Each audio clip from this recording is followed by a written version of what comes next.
We have a massive Patriots signing incoming as an NFL insider just labeled the Patriots as a top landing zone for a former All-Pro wide receiver. We talk about this receiver and why he would be a good fit with the New England Patriots and so much more right here, right now on Patriots Digest. Welcome everybody, I'm Jace Andrews. I appreciate you tuning in to today's show. Hopefully you're having a great day wherever you might be. If you're new, if you're not subscribed, I recommend you hit that button. We've got coverage of the Patriots throughout the 2025-26 NFL season. Let's talk about today's report. The Patriots have been named a landing spot for a newly released wide receiver. So who is this wide receiver? What is the latest? How would he fit with the Patriots? That's what we're going to describe to you all in today's show. Let's first look at the Patriots wide receiver room as it stands right now from their depth chart and talk about if they even need to look for another wide receiver. We know that the way Stefon Diggs and Drake Maye are building their chemistry, I fully believe we have our wide receiver one right there with Stefon Diggs. The question is wide receiver 2. Now, there's been a couple of guys who have had some very good games as of late. Most notably throughout the season, it's been Kayshon Boutte. Had a great game in week 1, had a great game against the Saints and the Titans in the past couple of weeks. He's been really, really fantastic, and, he was expected to be a number 1 first-round pick at one point.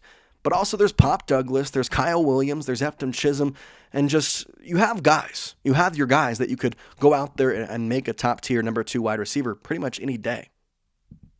The problem is they're not the wide receiver 2 every single day. And so there's large reports going out throughout the NFL media that the Patriots are looking to add a wide receiver. Because at one point, it was talked that New England was going to go after a running back. Well, that has since been debunked by ESPN's Jeremy Fowler, saying that he does not believe the Patriots are going to go after a running back when it's all said and done.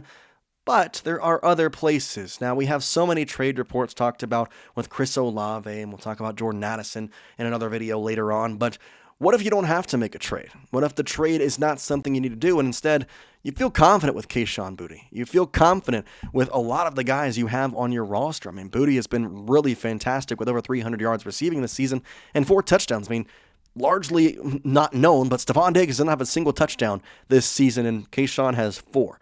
Now, at the same time, your next best receiver behind him is the tight end Hunter Henry, which is just the way that the Patriots have always worked. Plus, Hunter Henry is a fantastic receiving tight end.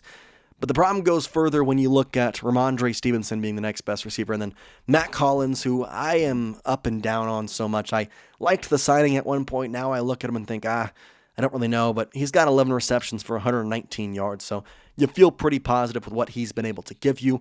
But there's a guy now that's been released that honestly would be a good fit for the New England Patriots, and we are going to talk about him right here. That guy is Tyler Lockett. Now, Tyler recently signed with the Tennessee Titans after a long tenured career with the Seattle Seahawks, and well, it seems like he actually could be a good option for the New England Patriots. If you look at his stats, obviously a majority of his career from 2015 to 2024, 10 seasons after being drafted by Seattle out of Kansas State. He was fantastic, including 4 1,000-yard seasons that came in back-to-back seasons throughout 2019 through 2022.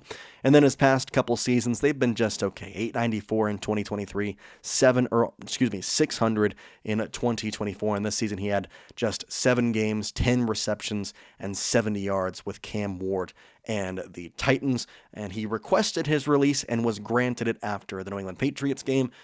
I believe he would actually be a decent fit, but what exactly is the latest on him? Well, that's where we go to the report. Daniel Fisher of New England Sports Network says, quote, "The Tennessee Titans parted ways with veteran wide receiver Tyler Lockett on Monday. CBS Sports NFL writer Jordan Dejani thinks that Patriots would be a good landing spot for Lockett." Obviously, that report continues further with CBS Sports Dejani, but I do want to talk about Lockett and the ability he has real quick before we go to what the CBS Sports guy said. First things first, this season is not indicative of what this guy is capable of. I really do believe that he's got a lot of prowess, and 7 games and 21 targets and 10 catches for 70 yards is not what I expect this guy to be capable of. He is older. He is not going to be the same Tyler Lockett that we saw in previous years with the Seattle Seahawks, but he's a veteran. He's a guy that can come in here and be that under-route safety blanket, another wide receiver to have for Drake Maye. And The question really is, do you want to have, because at one time the Patriots did have like 8 wide receivers on their roster after obviously trading Jalen Polk, kind of moving the roster around. They've cut it down. They cut it down to 6 before the first game was even away. But besides kind of that, beating around the bush, let's go to the CBS Sports report from Jordan Dajani talking about Lockett, saying, quote, "The New England Patriots wide receiver core is not as bad as many believed it would be entering the season. Stefon Diggs has 456 yards receiving, Kayshon Boutte has emerged as a wide receiver 2, and then Matt Collins and Demario Douglas have been sprinkled in effectively as well." It continued on to say New England's passing attack now ranks number 9 in the NFL with 239 yards per game. Lockett, though, could be another pass catcher that helps Drake Maye gear up for his MVP run, end quote. And that's why I look at Tyler Lockett from a logistical standpoint is it seems like Drake Maye has been able to use all these wide receivers very effectively. He's been able to work around and basically make the receivers better. I don't want to compare him to Tom Brady, but I'm going to in this instance because he's making the receivers around him better, which is exactly what Tom did throughout his career. Think about the wide receivers he had. Tell me Hogan was a top-tier wide receiver? I don't think so. When Amendola left, he wasn't as good in Miami as he was with the Patriots. Julian Edelman widely regards the reason he was so successful because of Tom Brady. Drake Maye's doing that same thing now. Drake Maye is making the people around him better, and so that's where we kind of have to see if this is a good option. Yes, there's trades, and that's what I kind of want to go and talk about here next, is that there's options out there. There's Chris Olave, there's Jordan Addison, there's DeAndre Hopkins could be available on many trade targets that you could easily go get. Is that worth it, though, rather than just signing Tyler Lockett? Tyler got released. He asked for his release.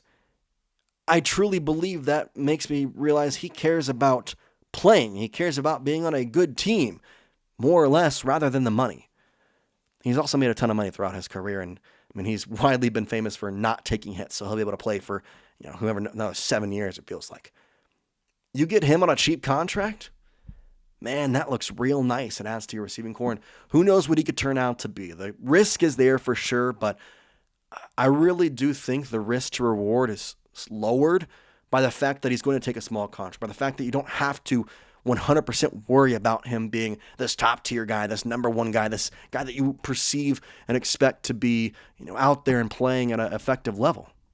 You can just say, hey, do what you do. We believe in you. I trust you. See what happens from there.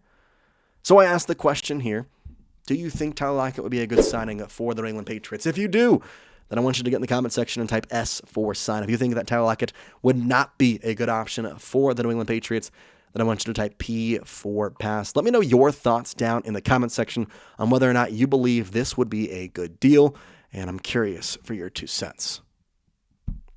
If you ask me, I've kind of portrayed that throughout the video. I do think this would be a good signing, especially if you're not going to get Chris Olave, if you're not going to get another wide receiver. And maybe that answers your question right there. You don't know how long Tyler Lockett is going to be on the open market. I would have to expect that his time will run thin as soon as the trade deadline is over, because whichever team that was looking for a wide receiver and didn't get one, he's probably going to be one of the first choices to be picked up. And we know there's kind of a flurry of pickups after the trade deadline or a couple days after, specifically because guys who, or rather teams who are going out and trying to targeting certain players now know, okay, well, we need help there. Let's go try and sign this guy and see if he can be something. That's what I see Tyler Lockett becoming. So you're not going to have a lot of time, and maybe if you don't make a trade, or if you can see that the trades are not working and you really do believe you need another wide receiver, you go out and sign him before the trade deadline. But the expectation for me is that he will be signed, but I don't know when, and it very effectively, or really could be after the NFL trade deadline. That's what we got for you here today on Patriots Digest. We appreciate you tuning in. We're glad you chose to hang out with us here on this Thursday. We hope you have a great rest of your day, and we'll see you next time here on the show. Peace out, guys.